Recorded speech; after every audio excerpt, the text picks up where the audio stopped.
Hello students, तैयारी online में आप सबका स्वागत है। हम पढ़ रहे हैं कक्षा 10वीं की पाठ्यपुस्तक स्पर्श भाग 2 का पाठ्यक्रम। आज का शीर्षक है हमारा डायरी का एक पन्ना, जो कि लिखा गया है सीताराम सेक्सरिया जी के द्वारा। जैसा कि हम सब जानते हैं, हमारा यह शीर्षक डायरी का एक पन्ना जो सीताराम सेक्सरिया जी की डायरी से ली गई है। और इसकी सबसे खास बात यह है कि इस पन्ने में 26 जनवरी 1931 का वर्णन किया गया है। 1931 में जो भी घटनाएं घटी थी उसका विस्तार से वर्णन किया गया है। बच्चों, अध्याय आरंभ करने से पहले हम सीताराम सेक्सरिया जी के बारे में संक्षेप में जान लेते हैं। इनका जन्म 1892 में राजस्थान के नवलगढ़ में हुआ। सीताराम सेक्सरिया का अधिकांश जीवन कलकत्ता में बीता था। महात्मा गांधी के आह्वान पर स्वतंत्रता आंदोलन में इन्होंने बढ़ चढ़कर हिस्सा लिया था। गुरुदेव रविन्द्रनाथ ठाकुर, महात्मा गांधी, नेताजी सुभाष चंद्र बोस के करीबी थे सीताराम सेक्सरिया जी। सीताराम सेक्सरिया जी को सत्याग्रह आंदोलन के दौरान जेल की यात्रा भी करनी पड़ी थी। कुछ साल तक आज़ाद हिंद फौज के मंत्री भी रहे थे। भारत सरकार ने उन्हें 1962 में पद्मश्री सम्मान से सम्मानित किया। सीताराम सेक्सरिया को विद्यालयी शिक्षा पाने का अवसर नहीं मिला। इन्हें स्कूल में पढ़ने लिखने का अवसर नहीं मिला और इन्होंने स्वाध्याय से ही पढ़ना लिखना सीखा। इनकी कुछ महत्वपूर्ण रचनाओं में स्मृतिकण, मन की बात, बीता युग, नई याद और 2 भागों में एक कार्यकर्ता की डायरी उल्लेखनीय कृतियां हैं।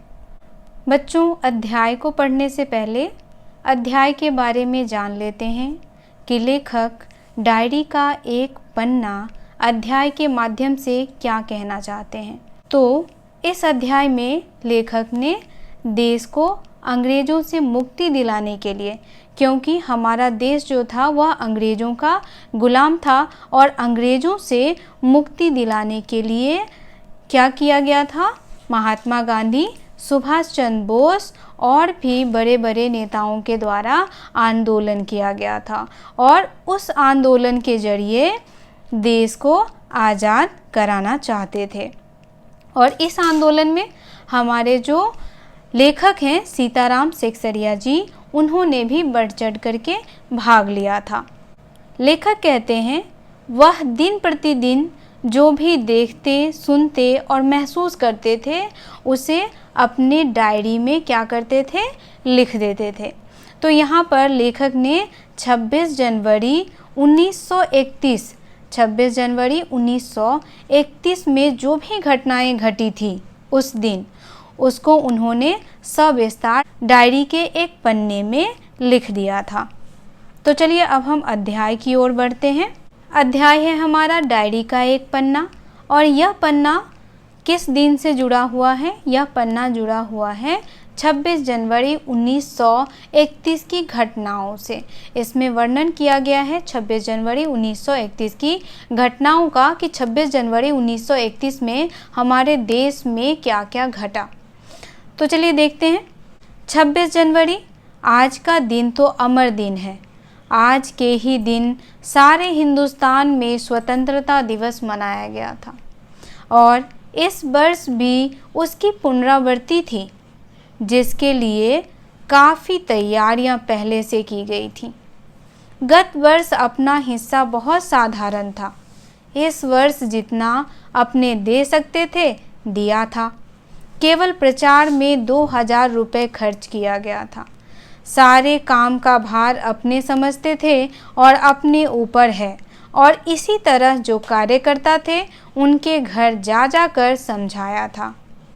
बड़े बाजार के प्रायः मकानों पर राष्ट्रीय झंडा फहरा रहा था, और कई मकान तो ऐसे सजाए गए थे कि ऐसा मालूम होता था कि मानो स्वतंत्रता मिल गई हो। कलकत्ते के प्रत्येक भाग में ही झंडे लगाए गए थे। जिस रास्ते मनुष्य जाते थे उसी रास्ते में उत्साह और नवीनता मालूम होती थी। लोगों का कहना था कि ऐसी सजावट पहले नहीं हुई थी। पुलिस भी अपनी पूरी ताकत से शहर में गश्त देकर प्रदर्शन कर रही थी। मोटर लॉरियों में गोरखे तथा सार्जेंट प्रत्येक मोड़ पर तैनात थे। कितनी ही लॉरियां शहर में घुमाई जा रही थी। घुड़सवारों का प्रबंध था। कहीं भी ट्रैफिक पुलिस नहीं थी। सारी पुलिस को इसी काम में लगाया गया था। बड़े बड़े पार्कों तथा मैदानों को पुलिस ने सवेरे से ही घेर लिया था। मॉन्यूमेंट के नीचे जहां शाम को सभा होने वाली थी, उस जगह को तो भोर में 6 बजे से ही पुलिस ने बड़ी संख्या में घेर लिया था। पर तब भी कई जगह तो भोर में ही झंडा फहराया गया। श्रद्धानंद पार्क में बंगाल प्रांतीय विद्यार्थी संघ के मंत्री अविनाश बाबू ने झंडा गाड़ा तो पुलिस ने उनको पकड़ लिया तथा और लोगों को मारा या हटा दिया। तारा सुंदरी पार्क में बड़ा बाजार कांग्रेस कमेटी के युद्ध मंत्री हरिश्चंद्र सिंह झंडा फहराने गए, पर वे भीतर न जा सके। वहां पर काफ़ी मारपीट हुई और 2-4 आदमियों के सिर फट गए। गुजराती सेविका संघ की ओर जो जुलूस निकला, जिसमें बहुत सी लड़कियां थीं, उनको गिरफ्तार कर लिया गया। 11 बजे मारवाड़ी बालिका विद्यालय को लड़कियों ने अपने विद्यालय में झंडोत्सव मनाया। जानकी देवी, मदालसा बजाज नारायण आदि भी गई थीं। लड़कियों को उत्सव का क्या मतलब है समझाया गया। एक बार मोटर में बैठकर सब तरफ घूमकर देखा तो बहुत अच्छा मालूम हो रहा था। जगह जगह फोटो उतर रहे थे। अपने भी फोटो का काफ़ी प्रबंध किया था। 2-3 बजे कई आदमियों को पकड़ लिया गया, जिसमें मुख्य पूर्णानंद दास और पुरुषोत्तम राय थे।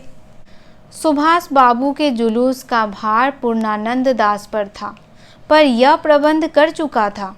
स्त्री समाज अपनी तैयारी में लगा था। जगह जगह से स्त्रियां अपना जुलूस निकालने की तथा ठीक स्थान पर पहुंचने की कोशिश कर रही थीं।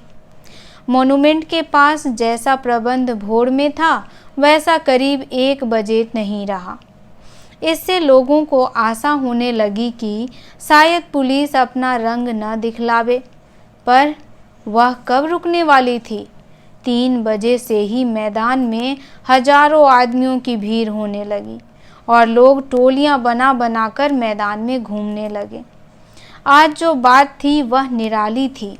जब से कानून भंग का काम शुरू हुआ था, तब से आज तक इतनी बड़ी सभा ऐसे मैदान में नहीं की गई थी, और यह सभा तो कहना चाहिए कि ओपन लड़ाई थी। पुलिस कमिश्नर का नोटिस निकल चुका था कि अमुक अमुक धारा के अनुसार कोई सभा नहीं हो सकती। जो लोग काम करने वाले थे, उन सबको इंस्पेक्टरों के द्वारा नोटिस और सूचना दे दी गई थी कि आप यदि सभा में भाग लेंगे तो दोषी समझे जाएंगे। इधर काउंसिल की तरफ से नोटिस निकल गया था कि मॉन्यूमेंट के नीचे ठीक 4:24 पर झंडा फहराया जाएगा तथा स्वतंत्रता की प्रतिज्ञा पढ़ी जाएगी। सर्वसाधारण की उपस्थिति होनी चाहिए। खुला चैलेंज देकर ऐसी सभा पहले नहीं की गई थी। ठीक 4:10 पर सुभाष बाबू जुलूस लेकर आए। उनको चौरंगी पार ही रोक लिया गया, पर भीड़ की अधिकता के कारण पुलिस जुलूस को रोक नहीं सकी। मैदान के मोड़ पर पहुंचते ही पुलिस ने लाठियां चलानी शुरू कर दी। बहुत आदमी घायल हुए। सुभाष बाबू पर भी लाठियां पड़ी। सुभाष बाबू बहुत जोरों से वंदे मातरम बोल रहे थे। ज्योतिर्मय गांगुली ने सुभाष बाबू से कहा, आप इधर आ जाइए, पर सुभाष बाबू ने कहा, आगे बढ़ना है। यह सब तो अपने सुनी हुई लिख रहे हैं, पर सुभाष बाबू का और अपना विशेष फासला नहीं था। सुभाष बाबू बड़े जोर से वंदे मातरम बोलते थे। यह अपनी आँख से देखा। पुलिस भयानक रूप से लाठियां चला रही थी। क्षितिज चटर्जी का फटा हुआ सिर देखकर तथा उसका बहता हुआ खून देखकर आंख मिंच जाती थी। इधर यह हालत हो रही थी कि उधर स्त्रियां मोनूमेंट की सीढ़ियों पर चढ़ झंडा फहरा रही थीं और घोषणा पढ़ रही थीं। स्त्रियां बहुत बड़ी संख्या में पहुंच गई थीं। प्रायः सबके पास झंडा था। जो वॉलेंटियर गए थे वे अपने स्थान से लाठियां पड़ने पर भी हटते नहीं थे।